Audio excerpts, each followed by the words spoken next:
3.5 years ago, Chris Williams saw his life change forever.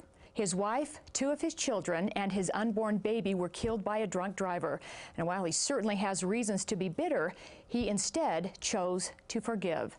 And Chris joins us now. And Chris, in that beautiful Mormon message that we just saw, you said you were crushed spiritually, emotionally, and physically. Given that, how were you able to forgive so freely after such a tragic accident? The presence that was there in the car before I was even taken out of the car was just incredible. And as I've thought back on that, it's a special time in my life, and that, I've got my wife passing through the veil into the presence of the Savior. I've got my children passing through the veil, and I think that was the presence of the Savior that I felt. And what came into my mind as I sat in the car was the invitation to just let this go. It was a real tender mercy as well. I mean, being awake in the car, I could have been presented with a scene of carnage, and it wasn't.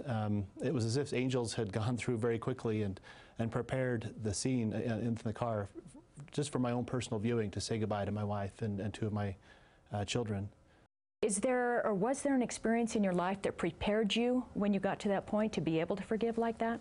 There is, it's interesting, and having gone through the time, I didn't realize that was the experience. But in 2005, I sat in a priesthood session, and I listened to President Hinckley give a story about a woman by the name of Victoria Ruvalo, and she had the unfortunate experience of having a frozen turkey thrown into her face. And that story affected me so deeply and greatly. I left that meeting asking myself that question: could I be the kind of person that could forgive it was a 19-year-old person that had done this to her.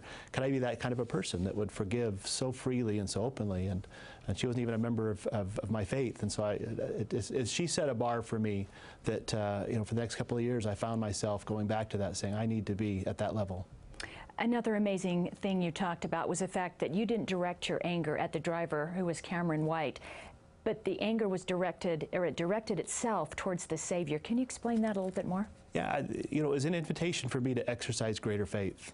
It was an invitation for me to stand up to that commitment I'd made in the car, that, if I were going to have any sadness or, mourning for my family, if there was going to be any questions asked about why this or why me, that all of that would just find a natural channel back to the Savior. It's interesting, too, because as a missionary, of course, you're bearing testimony of the atonement, as I had on my mission. As a father, I was doing this to my family in family home evenings, and this was my opportunity to basically come face to face with my faith and ask myself, do I really believe what I've been professing all these years?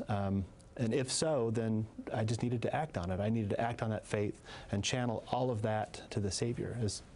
Through the atonement, He said He would take all those burdens upon Himself so that we didn't have to carry them. And that's terrific. Well, now I know you have since remarried, and you have a new daughter. Tell us about your new family and how everyone's doing.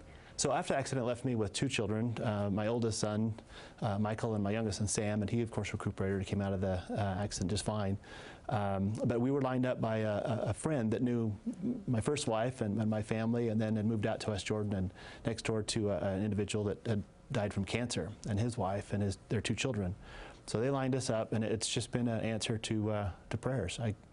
As you can imagine, it was a great worry trying to find, who could be, someone I could marry and be with for the rest of my life. And, the Savior knew that, knew what I needed, and He put it together when the timing was perfect and just right. Well, thank you, Chris. I've been blessed with another little baby. Yes, so. darling Emma. She's beautiful.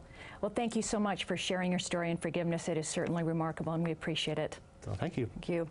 Well, from forgiving others to forgiving ourselves. Up next, direction on getting back up when you let yourself down. Discover how God's love and forgiveness applies in your life.